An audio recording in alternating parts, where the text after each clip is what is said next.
Salut la compagnie, c'est Jules Melon, et aujourd'hui dans un Ciné Critique, retournons au Japon, un pays que j'ausculte assez régulièrement sur le plan cinématographique, tant il est riche et varié, et on s'arrête en 1999 sur une œuvre intitulée Charisma, ou Karisuma, si vous préférez, prononciation locale, cinquième long métrage hors Pinkueiga, sorti au cinéma de Kurosawa Kiyoshi, que certaines personnes surnomment l'autre Kurosawa, ce qui est un peu réducteur, parce qu'il est probablement tout aussi ambitieux et talentueux à sa manière que Akira.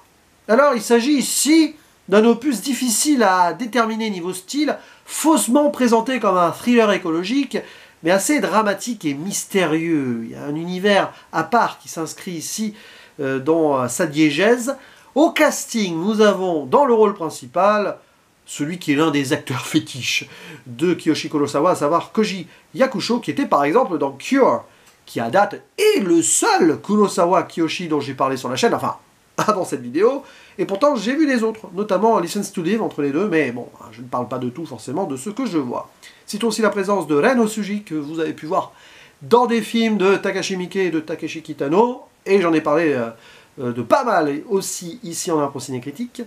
Il y a également Hiroyuki Higeushi ou l'actrice Yoriko Doguchi. Et donc l'histoire de base est assez simple. Sur le papier, nous avons un officier de police qui ne va pas très bien. Et il va foirer à un moment une prise d'otage. Il ne va pas prendre la bonne décision au bon moment, tant et si bien que la victime et le monsieur qui prenait en otage vont être tués. Donc c'est un fiasco. Et ses supérieurs vont le mettre à pied. Il va être envoyé en vacances, mis au vert, non pas chez lui.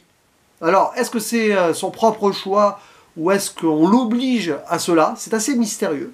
En tout cas, on l'emmène en voiture sur une route et on va le laisser là.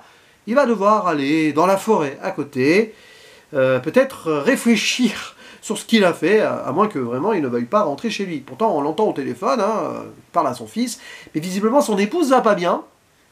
Bizarre. Peut-être sa manière à lui de fuir la ville, qu'il a peut-être mis dans cet état assez mortifère qui nous est présenté d'emblée d'ailleurs. Bon, je reviendrai sur le plan cinématographique à ce niveau juste après. Et dans cette forêt, que se passe-t-il? Nous avons des gens qui visiblement se disputent autour d'un arbre, oui, qui a l'air très unique à côté de la forêt, et qui est surnommé Charisma. Et ouais, le titre porte le nom de l'arbre. Et nous avons un jeune homme qui le défend corps et âme, voilà, et une jeune, moins jeune peut-être, mais bon, peu importe, femme en tout cas, scientifique, qui elle, pense que c'est un danger, qui pourrait empoisonner la forêt, enfin, et du coup la détruire, donc elle veut s'en débarrasser.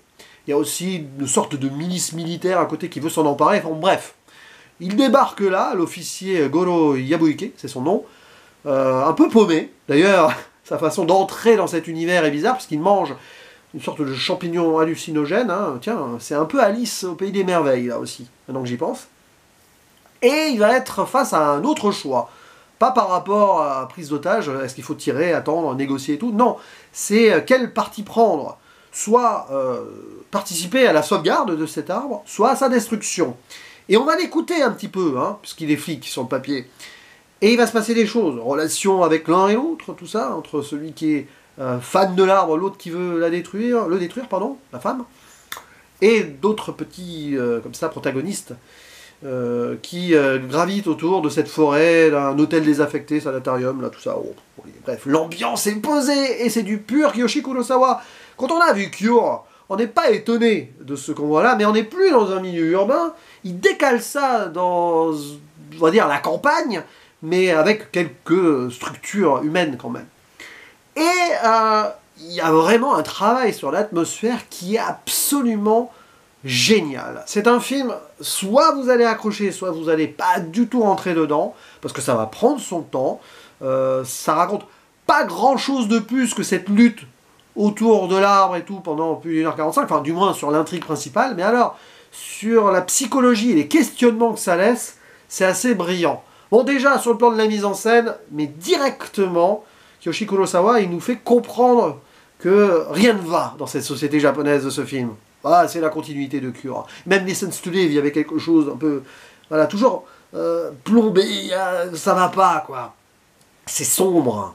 Et là, dès le début, donc ce policier qui va pas très bien, on a l'impression que, bon, et puis Donc il y a cette prise d'otage qu'il foire, c'est la mission qui est complètement un fiasco. Puis on le revoit dans le même plan, surcadrage comme ça, de loin, en discuter avec son collègue supérieur. C'est la déprime. Et ouais, il a foiré, comme il a l'air de foirer sa vie et tout, ça va pas bien sur le plan de la famille. Bref, il n'y a qu'une chose pour lui, c'est quitter cet endroit, aller ailleurs, et même dans cet ailleurs, donc, il va entrer dans un univers où les humains se battent entre eux pour quelque chose qu'ils ne maîtrisent pas. Parce que cet arbre charisma là qu'on voit, il fait ce qu'il veut, enfin, il est apparu là, on ne sait pas d'où, et malgré tout ce qui va pouvoir se passer autour, il va rester là, presque d'une certaine manière. Alors, j'en dis pas plus sur la fin. Et c'est là où on rentre dans une forme de fantastique, mais quel est le point de vue, quelle est vraiment la perception par rapport au personnage principal? Bonne question. Je vous rappelle, hein, je l'ai déjà dit, qu'il entre là, dans cet autre monde, en mangeant un champignon qui le fait délirer vraiment pendant quelques minutes, même qu'il va tomber face à face à une sorte... il y a un squelette qui est là, on ne sait même pas si c'est sa vision à lui ou si c'est un vrai squelette. Enfin, c'est presque un film de fantôme, là encore, à sa manière, qui questionne, j'ai envie de dire, une société japonaise qui va mal, oui, parce que là, c'est plus sur le côté thriller urbain avec un tueur, tout ça, qui manipule, comme dans Cure, mais c'est sur, globalement, la façon dont les personnes agissent. Et il y a cette terrible, on va dire, philosophie, là, qui est, on va dire, placée face à ce choix qu'on devrait peut-être avoir. Ici, c'est ce qu'ils pensent avoir dans cette société, c'est est-ce qu'on doit sacrifier l'unique pour sauver le collectif? On parle d'un arbre pour la forêt, là. Ou est-ce qu'on doit laisser le collectif mourir parce que cette unicité est extraordinaire? Voilà.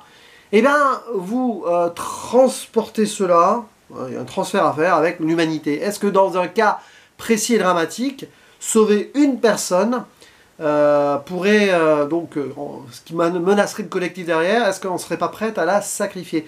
Et ça renvoie au choix du début, avec cette prise d'otage indirectement. Ce film montre que tout est qu'une question de choix, et parfois ces choix sont mortifères. Quelle que soit la décision qu'on va prendre, elle ne sera pas forcément la bonne, on n'en sait rien. Ou, bref, les conséquences derrière. Et là, pour ce qu'on voit au début, avec ce député là, qui est mort, pris en otage, tout ça, bon, eh bien, ici, on le met plus sur un mode spirituel et larger than life, comme on dit, c'est-à-dire, ça dépasse, quoi, avec sauver un arbre ou la forêt, et au-delà, qu'est-ce que ça pourrait vouloir dire sur le monde, au sens large? Je pense qu'ici, il y a une réflexion quasi apocalyptique, et certaines choses, certains éléments le prouvent, j'en dis pas plus, que ce soit sur la fin ou l'apparition au moment de cet arbre atomique, comme ça, c'est absolument hallucinant. À cet instant-là, je me serais cru dans un film de Vera Cool. Je ne sais pas pourquoi, il y a une bascule là qui se fait, mais on ne sait pas si c'est une vision, si c'est une apparition, bref. Mais il y a cette idée-là que l'humain, face à ses choix, de toute façon, est démuni, et que les choix divers et variés des êtres humains, aussi désastreux qu'ils pu être, ont créé cette société-là, alors globale japonaise, qui ne va pas bien, mais même dans ce microcosme-là, c'est bizarre, quoi. Et évidemment, en voyant ce film, j'ai ressenti le spectre absolu du cinéma d'Andrei Tarkovsky. C'est hallucinant. On est quelque part entre Stalker, dans cette zone-là, c'est une forme de zone, hein, et Le Sacrifice, l'ultime film de Tarkovsky, qui avait aussi cette figure de l'arbre. Cet arbre de vie ou pas, ou de mort, justement. Quel est ce charisme? Est-ce qu'il va porter la mort ou la vie? Et ce qui se passe autour de cet artefact, on ne sait pas d'où ça vient, pourquoi, mais c'est assez incroyable, plus on avance dans le film. Je ne peux pas en dire plus, je reste vague, mais ce qui est sûr, c'est que c'est une expérience à vivre. Et je n'en attendais pas moins de Kurosawa, même qui m'a surpris encore plus. Cure, c'était déjà un énorme morceau. Mais là, on est quasi dans de l'expérimental d'ambiance par moment. Il n'y a rien à comprendre, et en même temps, ça renvoie à notre humanité, à notre monde, ici au monde japonais. Et je trouve que c'est brillant, parce que peu importe ce qui se passe, et tout, bon, le dernier plan est assez violent quand même. Puis il y a des choix qui vont mener à... Justement, le choix final n'a-t-il pas mené à ce plan final? J'en dis pas plus. Mais vraiment, c'est un film à vivre. Il faut s'accrocher, il faut accepter que le temps dure et que ça se dilate un petit peu. Mais je suis de plus en plus touché par ce genre de cinéma-là, et ce film, je l'ai vu au très bon moment. Ne serait-ce pas mon Kiyoshi Kurosawa préféré, pour l'instant, celui que j'ai le plus aimé, Tankyo, hein, quand même, mais peut-être, peut-être. Je dis ça, je dis rien. Mais en tout cas, à vous la parole dans les commentaires. Comment avez-vous ressenti ce film, si vous l'avez vu? Interprétation ou pas, peu importe. Ce qui est sûr, c'est que j'avais envie d'en parler, comme ça j'en ai un peu bafouillé hein, par moment, mais comme d'habitude, comme souvent en tout cas en impro ciné-critique, et quand j'aborde ce genre de film, de toute façon, je ne peux pas être clair par moment. C'est les émotions et les ressentis qui parlent, et le film parle de lui-même, de toute façon.